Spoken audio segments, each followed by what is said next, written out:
जबले कोई तबले सुन बाटे से जिया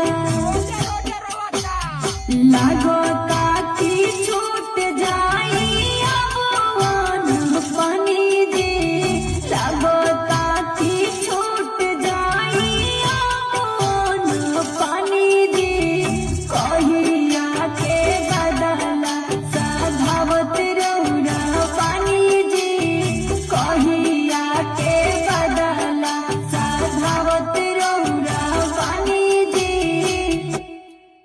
कहिया के बादल सदावत नहीं है राजा जी। चली नमस्ते प्रणाम आप सबके। बिंदु श्री जी और बताई कैसन बानी सब आप सब, और हमनी के गाना कैसन लागल ये सब बताई, और कहाँ से देखा था इहो बताई, और पीछे वाला गाना के जो दुलार प्यार मिला था वो गाना खातिर बहुत बहुत धन्यवाद आप सबके।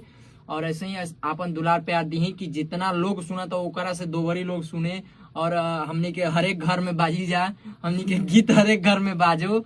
ये हमनी के आप सबसे विनती बा, रिक्वेस्ट बा कि बहुत सारा शेयर करी, और हम लोग के पेज के सारा पेज के गन्नायक फिल्म्स, मंत्रा स्टूडियो, दीपक दिलकश, बिंदु श्री ऑफिशियल, सिंगर बिंदु श्री, ये 4 गो पेज बा। पेज के एकदम दबा के शेयर करी, दबा के फॉलो करी। हाँ, कैसे कि हर एक घर में जाई जा हमनी के, और हर एक घर में हमनी के देखे वाले, सुने वाला और प्यार करे वाला मिले। चलिए फिर मिला था दोसर वीडियो में, तब तक के लिए नमस्कार, और आपन ख्याल रखिए आप सब, और हमनी के ख्याल रख ले बनी जाए। ठंडा डेल बा।